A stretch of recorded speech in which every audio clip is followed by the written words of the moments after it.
আসসালামু আলাইকুম প্রিয় ও সম্মানিত শ্রোতামণ্ডলী, আমি এখন আপনাদের সামনে কুসুম কুমারী দাসের আদর্শ ছেলে কবিতাটি আবৃত্তি করছি।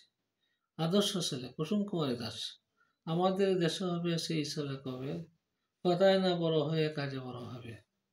মুখে আসি বুকে বলতে যাব রামন, মানুষ হইতে হবে এই তার পণ।